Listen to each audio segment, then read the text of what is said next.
कुछ कहानियां होती हैं जो सिर्फ एक कंपनी के बारे में नहीं होती, बल्कि पूरे के पूरे सिस्टम पर सवाल खड़ा कर देती हैं। आज की कहानी बिल्कुल वैसी ही है।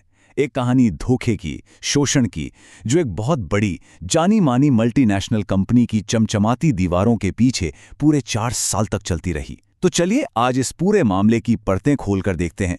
कहानी की शुरुआत होती है एक चौंकाने वाले नंबर से। 9 पुलिस रिपोर्ट्स यानी कि FIRs दर्ज की जाती हैं। और जो बात इसे और भी ज्यादा हैरान करने वाली बनाती है वो ये है कि ये सारी की सारी रिपोर्ट्स एक ग्लोबल IT कंपनी के सिर्फ एक ऑफिस से सामने आई। सोचिए, एक ऐसी जगह जिसे हम सब भरोसे और प्रोफेशनलिज्म का प्रतीक मानते हैं।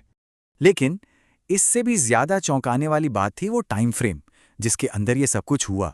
तो सवाल ये उठता है कि भाई सिर्फ 8 दिनों में ऐसा क्या हो गया कि एक के बाद एक 9 शिकायतें सामने आ गईं?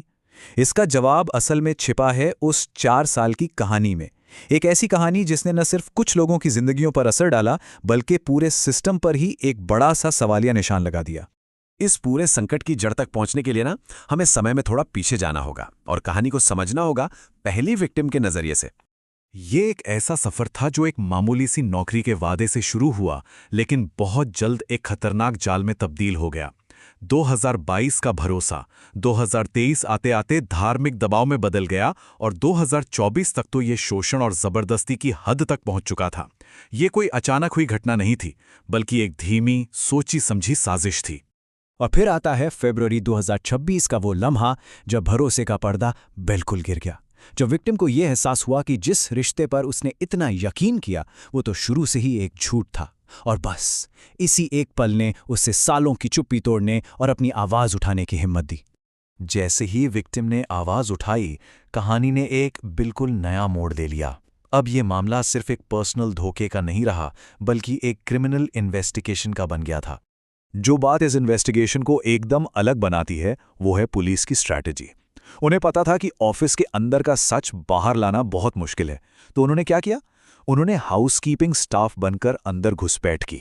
ये वाकई में एक बहुत ही साहसी और ऐसा कदम था जिसकी किसी को उम्मीद नहीं थी, और इसी से उन्हें वो सबूत मिले जो किसी और तरीके से मिलना लगभग नामुमकिन था। पुलिस की जांच ने सिर्फ कुछ अपराधियों को ही बेनकाब नहीं किया, बल्कि एक और भी बड़े सवाल को सामने ला खड़ा किया कि भाई जब ये सब कुछ हो रहा था तो कंपनी का HR डिपार्टमेंट और मैनेजमेंट आखिर कर क्या रहा था? और यहीं पर कहानी के 2 बिल्कुल अलग अलग पहलू सामने आते हैं। देखिए, एक तरफ थे कर्मचारी जो सेक्सुअल हरासमेंट, धर्म बदलने का दबाव और ब्लैकमेल जैसी बहुत ही गंभीर शिकायतें कर रहे थे, और दूसरी तरफ थी मैनेजमेंट, जहां से इन शिकायतों पर कथित तौर पर पूरी तरह खामोशी थी। अब इसे सिर्फ लापरवाही नहीं कह सकते, है ना? ये तो उस सिस्टम का पूरा फेलियर था जो असल में कर्मचारियों की सेफ्टी के लिए ही बनाया गया था। इसी को कहते हैं कॉर्पोरेट कॉम्प्लिसिटी, यानी कॉर्पोरेट मिलीभगत। ये तब होता है जब सिस्टम प्रॉब्लम को सॉल्व करने के बजाय खुद ही प्रॉब्लम का एक हिस्सा बन जाता है। जब HR डिपार्टमेंट शिकायतों को नजरअंदाज करे या खबरों के मुताबिक विक्टिम्स को ही धार्मिक प्रथाओं के निर्देश देने लगे, तो वो एक तरह से अपराधियों को एक सेफ माहौल दे रहा होता है। और ये कोई 1 या 2 लोगों की कहानी नहीं थी। जो 9 FIRs दर्ज हुईं, उनमें से 6 में सीधे तौर पर धार्मिक प्रभाव और दबाव डालने के आरोप थे। ये आंकड़ा साफ साफ बताता है कि ये कोई इत्तेफाक नहीं था, बल्कि एक पैटर्न था, एक तरीका था जिसका इस्तेमाल कर्मचारियों को कंट्रोल करने के लिए किया जा रहा था। इस पूरे मामले ने कॉर्पोरेट जगत को सच में हिलाकर रख दिया। अब सवाल ये था कि भाई इससे क्या सबक सीखे जा सकते हैं ताकि ऐसा फिर कभी ना हो।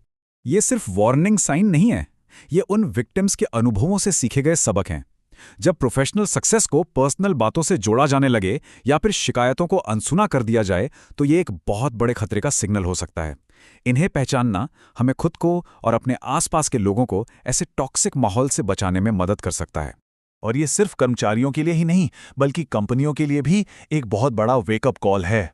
Anonymous reporting channels, independent HR audits और शिकायत करने वालों की पूरी सुरक्षा, ये अब सिर्फ ऑप्शन नहीं बल्कि जरूरत बन गए हैं। ये वो जरूरी बदलाव हैं जो उस टूटे हुए विश्वास को शायद फिर से बना सकते हैं। और अंत में ये एक ऐसा सवाल है जो हम सभी से जुड़ा है। एक सेफ वर्कप्लेस बनाना सिर्फ मैनेजमेंट या HR की जिम्मेदारी नहीं है, ये हम सबकी जिम्मेदारी है, एक सामूहिक कोशिश है। क्योंकि किसी भी कंपनी का कल्चर दीवारों पर लिखे स्लोगन से नहीं, बल्कि वहां काम करने वाले लोगों के बर्ताव से बनता है।